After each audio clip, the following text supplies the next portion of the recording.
இவங்களுடைய சாதனை எல்லாம் பார்க்கல ரொம்ப எனக்கு வியப்பா இருக்குது. நான் உங்களுக்கு முன்னாடி நிற்கும் போது கொஞ்சம் உயரமா இருக்கிறதுனால உயரமா தெரியுறேன். இல்லாட்டி உங்களுடைய சாதனைக்கு முன்னாடி நான் இவ்வளவுதான். ஒரு வறுமையின் பிடியில் இருக்கிற ஒரு குடும்பத்துல நான் இருந்திருந்தேன்னா இப்படி என்னால வந்திருக்க முடியுமான்னு என்னால தெரியல. அது இந்த கண்கொள்ளா காட்சியை பார்ப்பதற்கு இங்கு தந்தை பெரியாரும் அண்ணாவும் முத்தமிழறிஞர் டாக்டர் கலைஞர் அவர்களும் இல்லையே என்ற வருத்தம் தான். ஏன்னா அவங்க கண்ட கனவுதான் இது. முத்துலட்சுமி ரெட்டி அப்படிங்கிற ஒருத்தர் தான் ஒரு மிகப்பெரிய சாதனை படைத்த முதல் பெண் மருத்துவர். அதுக்கப்புறம் மூவலூர் ராமாமிர்தம் அம்மா அவர்கள் ஒரு மிகப்பெரிய புரட்சியை செய்து பெண்களுக்காக பாடுபட்டார். இப்படி தொடர்ந்து வந்திருக்குன்னா இன்னைக்கு நீங்க எல்லாம் இந்த அளவு இருக்கிறது காரணம் அதனுடைய வேர் எதுன்னு பாத்தீங்கன்னா இந்த 100 வருட திராவிட சித்தாந்தத்தினுடைய வீச்சு தான். நீங்க எல்லாம் திராவிட மாடல் அரசுக்கு துணையாக நிற்க வேண்டும் என்பது உங்களுக்கு தெரியும். எதை பார்த்தும் ஏமாந்து விடாதீர்கள். உன் புள்ளதான் நல்லா சம்பாதிக்கிறான்ல, நீ போய் உனக்கெல்லாம் கிடையாது அது அப்படின்னு. அவங்க எனக்கு எப்படி அவங்க தரமாட்டேன்னு சொல்லிடுவாங்க. நானும் அங்க தமிழ்நாட்டில் தானே பிறந்தேன், எனக்கும் 1000 ரூபாய் இருக்குதானே அப்படின்னு அவங்க கேட்கறாங்க. அப்ப நான் அவங்க கிட்ட கேட்டேன், ஏமா அவன் பையன் தான் சம்பாரிச்சு உனக்கு கொடுக்குறான்ல, அப்புறம் என்ன நீ ஏன் போயிட்டு அந்த உரிமை தொகைக்கு நிக்கணும் அப்படின்னு கேட்டப்போ அவங்க சொன்னாங்க, இது என் பையன் பணம், அது ஏன் பணம், இதுதான் உரிமை தொகை அப்படிங்கிறதுனுடைய இது அது தன்னுடைய பணம் அப்படின்னு கருத்து இருக்குல்ல, இதுதான் சுயமரியாதை தருகிறது, இதுதான் தன்னம்பிக்கை தருகிறது. இங்க நின்று பேசிட்டு எல்லாருமே அதை தான் இங்க இது பண்றாங்க. நமக்கு சொந்தமாக ஒரு வருமானம் இருக்கு அப்படின்னாலே இவங்களுக்குள்ள இருக்கிற தன்னம்பிக்கை, அந்த கான்ஃபிடன்ஸ் லெவல்ஸ் அவ்வளோ அதிகமாக இருக்கு.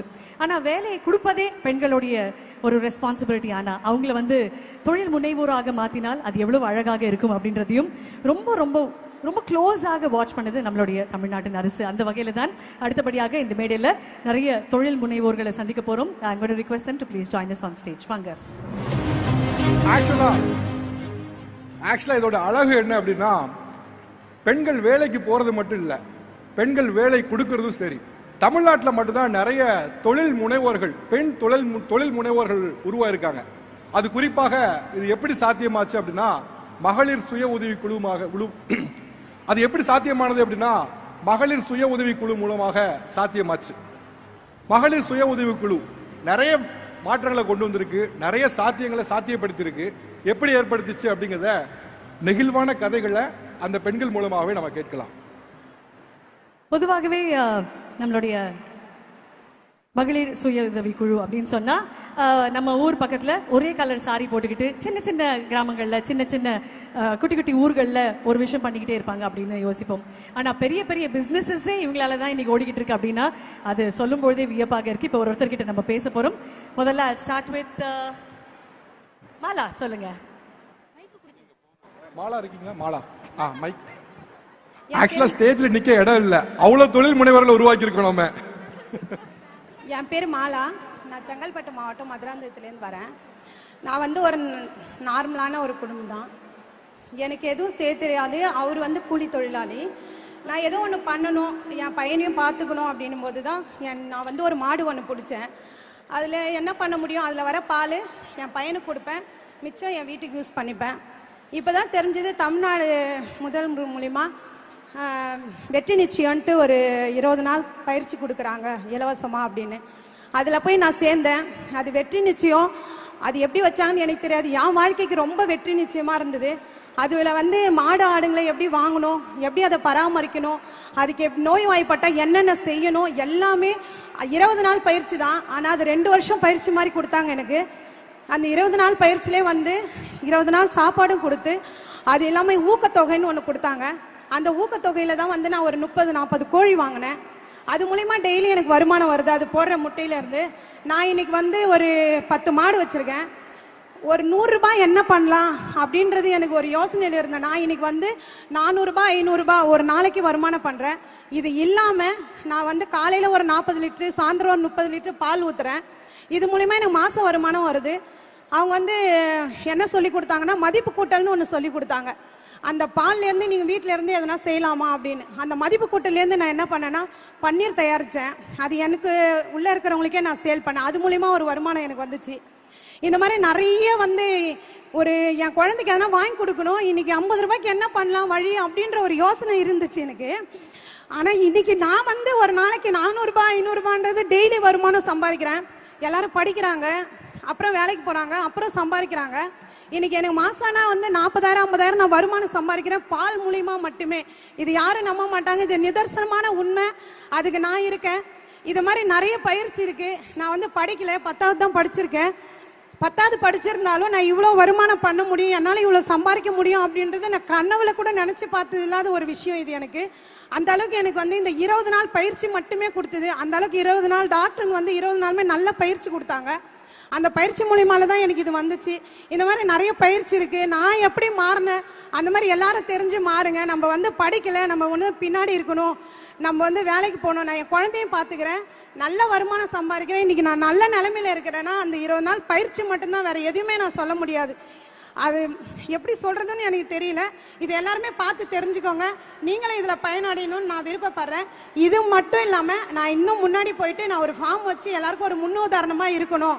இது வந்து பணம் இல்லை, அது இல்லை, ஒரு 20 நாள் பயிற்சினால மட்டுமே இது முடியும் அப்படின்றது நான் ஒரு எடுத்துக்காட்டாக இருக்கிறேன்.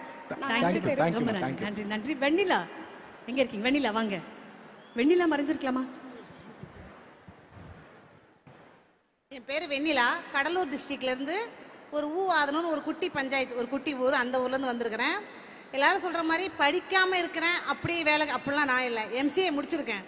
எம்சிஏ முடிச்சவ ஒரு குட்டி கிராமத்தில் போய் என்ன செய்ய முடியும் இருந்தேன். ஒரே எப்படி சொல்கிறது, மென்டல் டார்ச்சர்னா படிச்சுட்டு இப்படி சும்மா இருக்கிறோமே என்ன பண்ணுறது யோசிச்சேன். அப்போ தான் எனக்கு ஒரு சின்ன பிளாட்ஃபார்ம், ஓகே ஃபஸ்ட்டு எஸ்ஹெச் மெம்பரை நம்ம சேர்த்து நம்ம ஒரு இது குழு ஆரம்பிப்போம் அப்படின்னு அப்படி குழு ஆரம்பிச்சுதான். இது வரைக்குமே எங்கள் ஊரில் வில்லேஜில் நான் எம்சிஏ படிச்சிருக்கேனே தெரியாது. ஏன்னா அந்த மாதிரி அது எப்படி எங்கள் ஊர் எப்படின்னா இப்போவுமே இருக்கிறாங்க, சேரில் உட்கார மாட்டாங்க லேடிஸ் எல்லாருமே. அதாவது ஒரு மரியாதைக்கு தான் ஜென்ஸு போனால் அந்த மாதிரி ஒரு ஊரில் இருந்து சரி இந்த மக்களை எப்படி வெளியே கொண்டு வர்றது அப்படிங்கிறப்ப தான் நான் அவங்க வீட்டில் போய் பேசிக்க எல்லாத்தையும் பேசினேன். எல்லாருமே ஃபஸ்ட்டு ஓகே இந்த பொண்ணு நல்லா பேசுகிறா செய்வாங்கிறது ஒரு நம்பிக்கை வந்தது.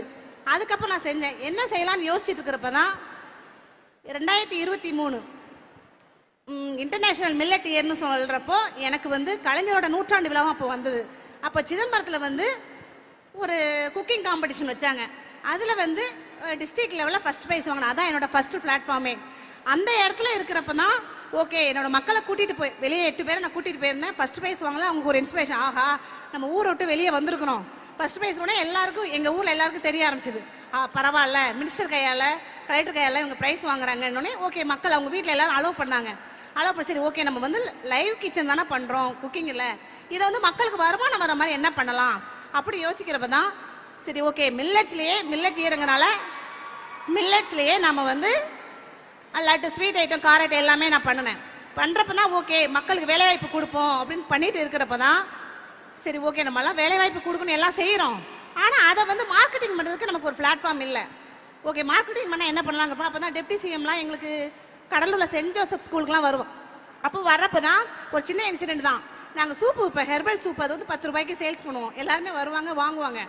எதுக்கு நான் இதை சொல்கிறேன்னா என் மக்கள் வில்லேஜில் இருக்கிறவங்க வெளி உலகம் வந்து ஒரு ஹோட்டல் எப்படி இருக்குன்னு தெரியாது, வெளியே என்னென்னலாம் எப்படி இருக்குன்னு தெரியாது. நான் சூப்பு வித்துட்டு இருக்கிறப்போ எல்லாருமே வந்து சாப்பிட்டு நல்லா இருக்குன்னு சொன்னாங்க. அப்படி சொல்லிட்டு போனவங்க எல்லாருமே நாங்கள் தேவி கிராண்ட் ஒரு ஹோட்டல் இருந்துச்சு, அங்கே என் மக்களை கூட்டிகிட்டு நான் சாப்பிட போனேன். என்னம்மா 10 ரூபாய்க்கு சூப்பு விற்று நீங்கள் வந்திருக்கிறீங்க அப்படின்னு கேட்டாங்க. எதுக்கு இதை சொல்கிறேன்னா என்னோட மக்கள் வந்து வெளி உலகத்துக்கும் போவாங்க, அவங்களுக்கு ஒரு ஓகே இந்த மாதிரி ஒரு ஹோட்டலில் சாப்பிட்றோம், அதாவது எல்லாரும் என்னடா இப்படிலாம் எது நினைக்கிறேன் அது இல்லை, மக்களுக்கு ஒரு செல்ஃப் கான்ஃபிடென்ட், வெளியே போகிறோம் வெளியே இடத்துலாம் காமிக்கணும் ஒரு இதுதான். அதுக்கு எல்லாமே ஓகே, எல்லாத்தையும் என்ன உண்டை பிடிச்சிங்க எல்லாம் ஹோட்டல் போனீங்க எல்லாம் ஓகே, என்னதான் உங்களுக்கு வாழ்வாதாரம் ஓகே அப்படி இருக்கிறப்ப தான் நம்ம தமிழக அரசுலேருந்து எங்களுக்கு 10 லட்சம் ரூபாய் இப்போ கொடுத்துருக்காங்க. ஹெல்த் மிக்ஸ் கிளஸ்டர் எல்லாமே நல்லா குவாலிட்டியாக பண்ணுறதுனால ஹெல்த் மிக்ஸ் கிளஸ்டர்னு ஒரு இதுக்காக 10 லட்ச ரூபாய் கொடுத்தாங்க. 10 லட்ச ரூபாய் கொடுக்காங்க, மிஷின்லாம் இறக்குறோம். அதுக்கு என்ன பண்ணுறது, மிஷின் இறக்கி நம்ம எல்லாமே ஹெல்த் மிக்ஸ் கிளஸ்டர் இது பண்ணுவோம். அதை எப்படி மார்க்கெட்டிங் பண்ணுறது அப்படின்னு யோசிச்சோம்னா ஓகே அதை ஐசிடிஎஸ்க்கு கூட கம்பைன் பண்ணி விட்டுடலாம் அப்படி ஒரு இது. இப்போ எனக்கு என்ன ஒரு இதுன்னா இப்போ ஹெல்த் மிக்ஸ் கிளஸ்டர் மிஷின்லாம் இனாகிரேட் பண்ணுறோம். ஒரு குட்டி ஊர், எல்லாருமே வெளியே வராத மக்கள், அந்த இடத்துல ஒரு கலெக்டர் வந்து இனாகிரேட் பண்ணி வச்சா எப்படி இருக்கும் நான் ஒரு இமேஜின் பண்ணி பார்க்குறப்போ அது ஒரு சந்தோஷமாக இருக்கும் எல்லாருக்குமே. அந்த மாதிரி ஒரு ஆசைப்படுறேன். இனிமேல் தான் அடுத்த வாரம் தான் அந்த மிஷின்லாம் எல்லாமே இது பண்ணுறோம். அதாவது ரொம்ப எக்ஸைட்டடாக எல்லாரும் ஜீப் வரும், தாசில்தார் விவோ எல்லாருமே வருவாங்க. ஒரு ஊர் கலெக்டர் வராங்கன்னா எவ்வளோ எக்ஸைட்டிங்காக இருக்கும். அது ஒன்றுமே தெரியாமல் இருந்த ஒரு ஊர் கலெக்டர் வராருன்னா அவ்வளோ ஒரு இது. அந்த மாதிரி ஒரு அதாவது எங்கள் மக்களுக்கு எனக்கெல்லாம் ஒரு வாழ்வாதாரத்தை கொடுத்தது தமிழக அரசுலேருந்து மகளிர் மேம்பாட்டு திட்டம் அந்த 10 லட்ச ரூபாய் ஹெல்த் மிக்ஸ் கிளஸ்டருக்கு. ரொம்ப நன்றி. தேங்க்யூ தேங்க்யூமா தேங்க்யூ தேங்க்யூ. அடுத்ததாக புதுமை லட்சுமி. புதுமை லட்சுமி இருக்கீங்களா? என்னோட பேர் டாக்டர் புதுமை லட்சுமி. நான் ஒரு டென்டிஸ்ட். என்னோட ஊர் வந்து பார்த்தீங்கன்னா திருநெல்வேலி மாவட்டம் பணக்குடின்ற ஒரு சின்ன கிராமம். ஒரு 5 வருஷமா ஒரு பிரைவேட் கிளினிக்ல ஒரு டென்டிஸ்டா ஜூனியர் டென்டிஸ்டா ஒர்க் பண்ணிட்டு இருந்தேன். ஸோ எனக்கு ஒரு கிளினிக் வைக்கணும் அப்படின்றது ரொம்ப நாளாவே ஒரு கனவு. ஸோ இந்த ஊரில் இருக்கிற என் ஃப்ரெண்ட்ஸ் எல்லாருமே பேட்ச்மேட்ஸ் எல்லாருமே ஃபாரினில் இருக்காங்க. ஸோ இங்கே பெரிய ஸ்கோப் இல்லை டென்டிஸ்ட்டுக்கு, ஃபாரின் போயிடலாம் அப்படின்னு எல்லாருமே கன்வின்ஸ் பண்ணாங்க.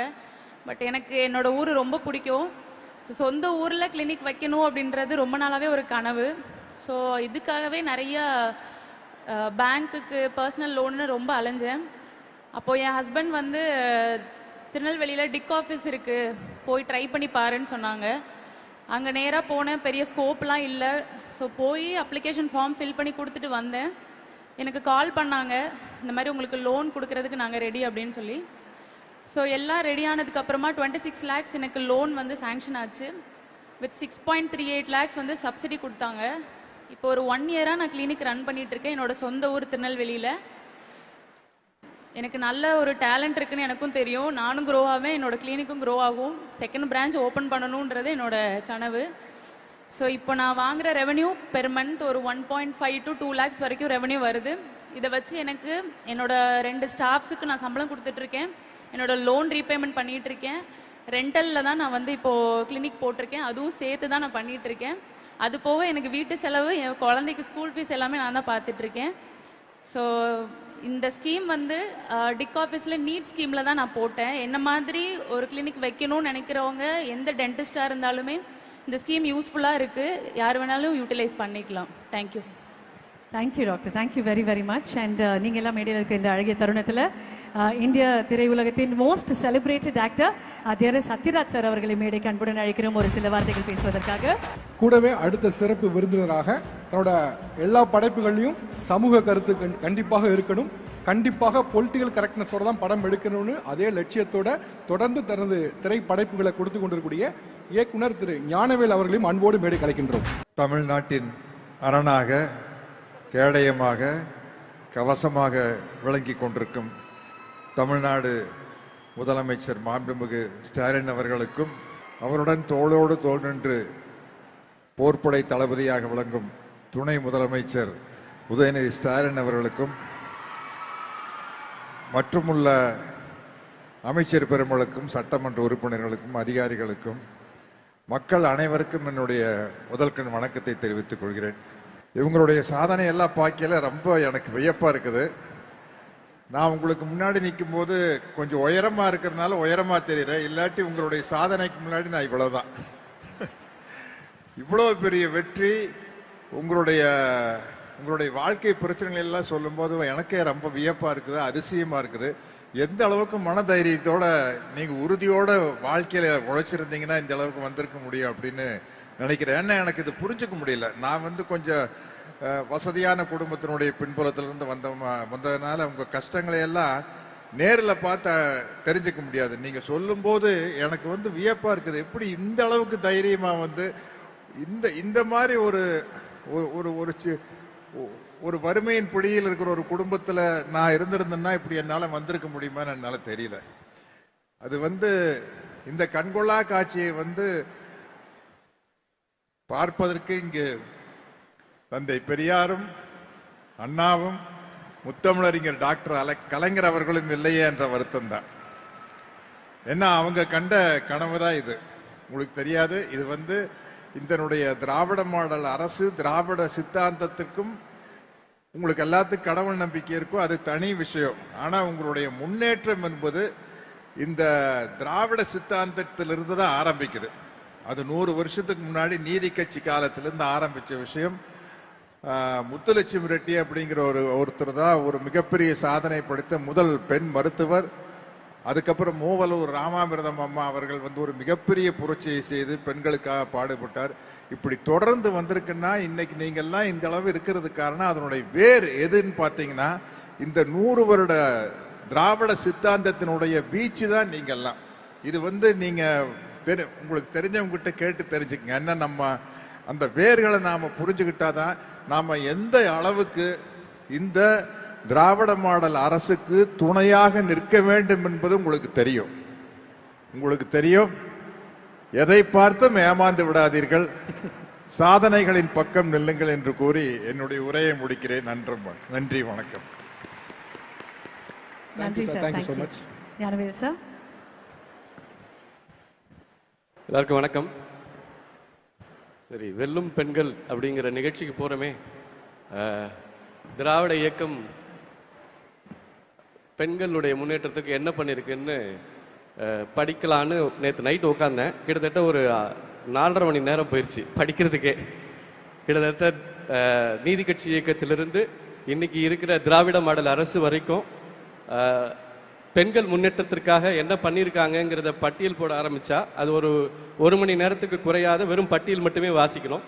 ஏன்னா முதலாக ஓட்டுரிமை அளித்ததிலிருந்து முதல் பெண் சட்டமன்ற உறுப்பினரை உருவாக்கியதிலிருந்து இன்னைக்கு நாடாளுமன்றத்தில் 33% இடஒதுக்கீடு திக்கி திணறிட்டு இருக்கிறப்போ அதை கலைஞர் அவர்கள் இங்க நிகழ்த்தினாரு. அது பத்தாதுன்னு சொல்லிட்டு இன்னைக்கு அவருடைய புதல்வர் 50% இடஒதுக்கீடை கொடுத்து கிட்டத்தட்ட பாத்தீங்கன்னா தமிழ்நாட்டு பெண்களை ஆட்சியில் அரியணையில் ஏற்றி உட்கார வைத்து அதிகாரத்தை வழங்கி அதுல சந்தோஷப்படுற இந்த பட்டியலை படிக்க நேரமாகுங்கிறதால சின்ன சின்ன அனுபவங்களை மட்டும் பகிர்ந்துட்டு நான் விடைபெறணும்னு நினைக்கிறேன்.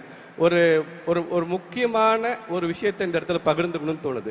என்னன்னா, திட்டங்களை மாதிரியே திட்டங்களுக்கு வைக்கப்படுகிற பெயர்கள் ரொம்ப ரொம்ப முக்கியமானது அப்படின்னு நான் நினைக்கிறேன். தமிழ்நாடு அரசினுடைய திட்டங்களுடைய பெயர்கள் இருக்கு இல்லையா, அது ஒரு வரலாற்று முக்கியத்துவம் வாய்ந்த ஒரு செயல்பாடாக இருக்கிறது அப்படின்னு உதாரணத்துக்கு சொல்றதா இருந்தா, இப்ப நீங்க மணிமேகலை புத்தர் இருக்கிற காப்பியம், அந்த காப்பியத்துல செவிடு, குருடு, ஊமை இப்படி சொல்ல மாட்டாங்க. காது கேளாதார், வாய் பேசாதார், பார்வையற்றோர், அப்படி அதுதான் தமிழ் பண்பாட்டினுடைய உச்சம்னு சொல்லலாம். கிட்டத்தட்ட இது ஒரு 2000 வருஷத்துக்கு முன்னால. நான் அப்படியே இன்னைக்கு நிற்கிற 2025 நின்றுட்டு இருக்கேன். நம்முடைய மாண்புமிகு முதல்வர் முன்னால் நின்று பேசிக்கிட்டு இருக்கேன்.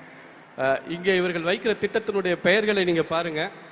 கட்டணம் இல்லா பயணம், இலவச பயணம் இல்லை. மகளிர் உதவித்தொகை இல்லை, மகளிர் உரிமை தொகை.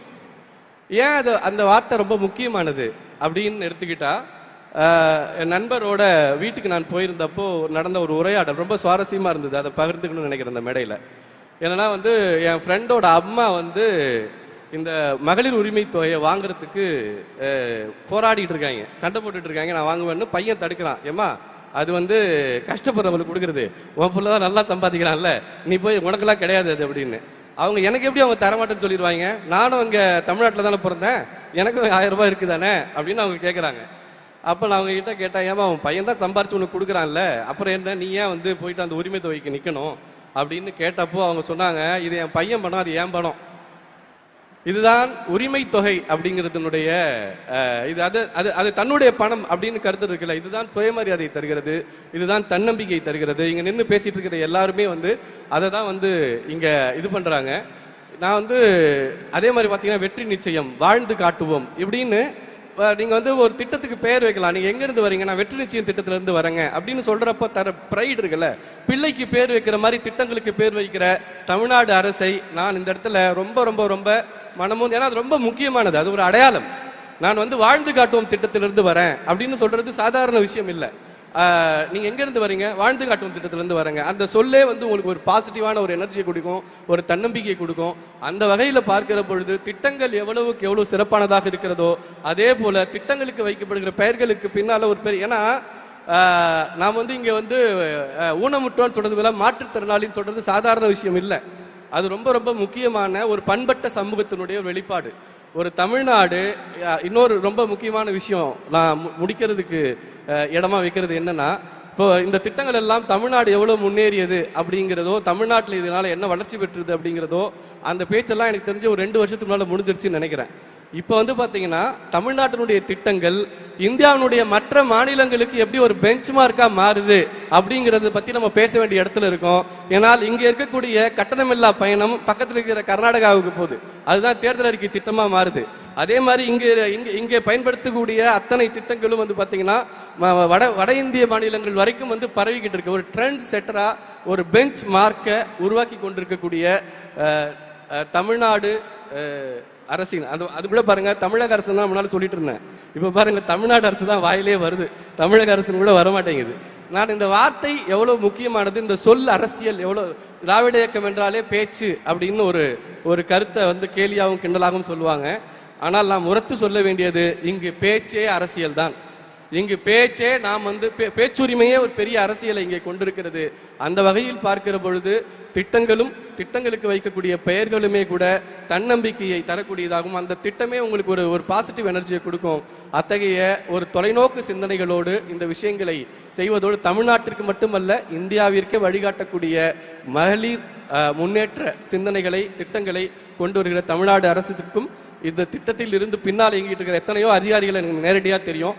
அவங்களோட நான் வந்து வாழ்ந்து காட்டுவோம் திட்டம் குறித்து நம்ம அமுதா மேடத்தோட கிட்டத்தட்ட ஒரு 2 மணி நேரத்துக்கு மேலே உரையாடி இருக்கேன். எனக்கு வந்து அதை ஒட்டி அங்கே இருக்கக்கூடிய ஒரு பத்திரிகையாளராக இருந்தபோது நான் ஒரு ஆர்டிகல் பண்ணேன். என்னன்னா இன்னைக்கு அது மாறி இருக்குன்றதுக்கான உதாரணம் ஒரு 15 வருஷத்துக்கு முன்னால் பண்ண எழுதின ஒரு ஆர்டிகல், ஒரு கட்டுரை. ஒவ்வொரு வருஷமும் நீங்கள் வந்து பார்த்தீங்கன்னா வந்து பொதுத் தேர்வுகளில் மாணவிகள் முதலிடம் அப்படின்னு வரும் தேர்ச்சியில். ஆனால் கல்லூரி விண்ணப்பங்களில் மாணவர்கள் முதலிடம் இருக்கும், பெண்களுடைய விண்ணப்பம் கம்மியா இருக்கும். ஆனால் இன்றைக்கு தலைகீழாக மாறிக்கிட்டு இருக்குது. ஏன் அப்படின்னா, தனக்கிட்ட 1000 ரூபாய் இருக்கு, நான் போய் அப்ளிகேஷன் வாங்கிக்கணும்னு அவங்களால சொல்ல முடியும். என்கிட்ட பணம் இருக்கு, நான் போய் ஃபீஸ் கட்டிக்கணும்னு அவங்க சொல்லிக்க முடியும். யாரையும் நீ படி தாண்ட வேணான்னு சொன்னியா, நான் உனக்கு வந்து பயணம் செய்யறதுக்கு இலவசம் தப்பாயிருச்சு, கட்டணம் இல்லா பேருந்து வந்து உனக்கு நான் தருவேன், நீ வந்து படிக்க கூடாதுன்னு சொல்றியா, நான் உனக்கு வந்து உரிமை தொகை தருவேன், நீ போய் படின்னு நீங்க வந்து அந்த விஷயங்களை செய்யக்கூடிய இந்த தொலைநோக்கு இருக்குல்ல, இன்னும் நூற்றாண்டுகள் திராவிட மாடல் இந்த தமிழ்நாட்டை முன்னேற்றி இந்தியாவினுடைய ஒரு முன்மாதிரி மாநிலமாக மாற்றுவதற்கு நாம் எல்லாரும் துணை நிற்கணும். அவர்கள் செயல்பட வேண்டும். அவர்கள் செயல்படுவதற்கு நான் வந்து மனப்பூர்வமாக என் வாழ்த்துக்களையும் நன்றிகளையும் தெரிவித்துக்கிறேன். நாம் எல்லாம் கூட நிற்போம். அடுத்த முறையும் இந்த லெகசி தொடரணும். எப்படி வந்து முதல் முறையாக 1926 மகளிருக்கு ஓட்டுரிமை கிடைத்ததோ அதே மாதிரி இன்றைக்கு தமிழ்நாட்டு பெண்களுக்கு சிறகு முளைத்திருக்கிறது. உங்கள் அத்தனை பேருக்கும் என் மனம் நிறைந்த வாழ்த்துக்களை தெரிவித்துக் கொள்கிறேன். நன்றி. ஞானவேல் சார், நீங்க சொன்னது போல 100% நீங்க சொன்னதுல ஒரு உண்மை இருக்கு. நிறைய மாநிலங்கள்ல இது போல சிமிலர் ஸ்கீம்ஸ் இருந்தாலும் கூட யாருமே மகளிர் உரிமை தொகைன்னு அவங்கள ரைட்டா சொன்னதே இல்லை. அவங்களுக்கு ஒரு சின்ன தயக்கம் இருந்துகிட்டே இருக்கு, உரிமைன்னு சொன்னா எங்க உரிமையா கேட்டுருவாங்களோ அப்படின்னு. அதனால உதவி தொகைன்னு சொல்லிட்டு இருக்க நேரங்கள்ல நம்ம ரொம்ப ரைட்டா ரொம்ப சரியா பேர் வச்சிருக்கோம், மகளிர் உரிமை தொகை. Thank you sir. நன்றி.